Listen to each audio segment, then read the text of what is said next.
আমাদের 5 জনের রাতের আড্ডা। গল্প করতে করতে রাত গভীর হয়। হঠাৎই আমাদের এক ভাই সুহিন একটা দারুণ প্রস্তাব দিয়ে বসল, চলো একটা প্রতিযোগিতা খেলি।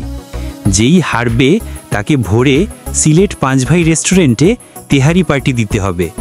প্রস্তাবটা আমাদের সবার পছন্দ হলো আর আমরা সবাই রাজি হয়ে গেলাম। প্রতিযোগিতা শুরু হলো আর শেষ পর্যন্ত ভাগ্য সুহিন এবং তার সহযোগী জহিরের বিপক্ষে গেল।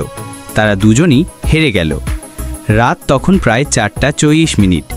কথা অনুযায়ী আমরা সবাই সিলেটের 5 ভাই রেস্টুরেন্টের দিকে রওনা দিলাম।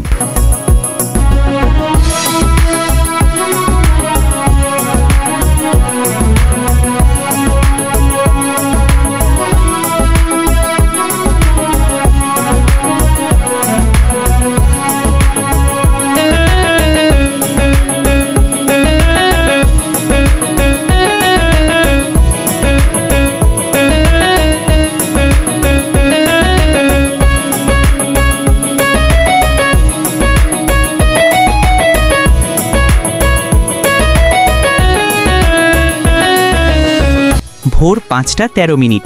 ভোরের আলো সবেমাত্র ফুটছে। শহরের রাস্তাগুলো একদম শান্ত, নীরব।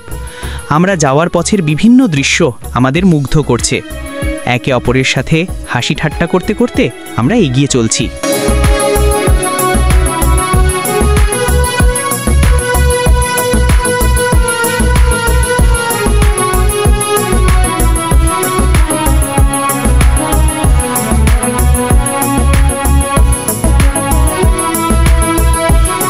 আমরা এখন সেলফি ব্রিজ পার হচ্ছি। নিরিবিলি পরিবেশটা আসলেই সুন্দর।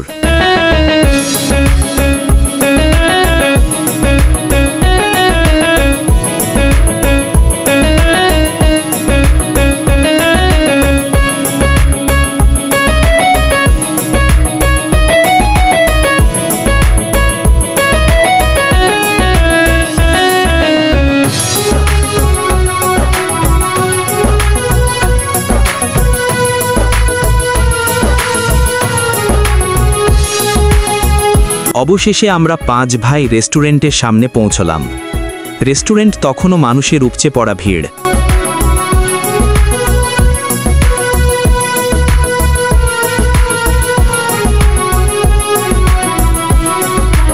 আমরা হাত মুখ ধুয়ে টেবিলে বসলাম। অর্ডার করার কিছুক্ষণের মধ্যে খাবার চলে আসে। গরম গরম তিহারির সুগন্ধ আমাদের মন ভরিয়ে দিল। আমরা সবাই মিলে একসঙ্গে তিহারি খেলাম।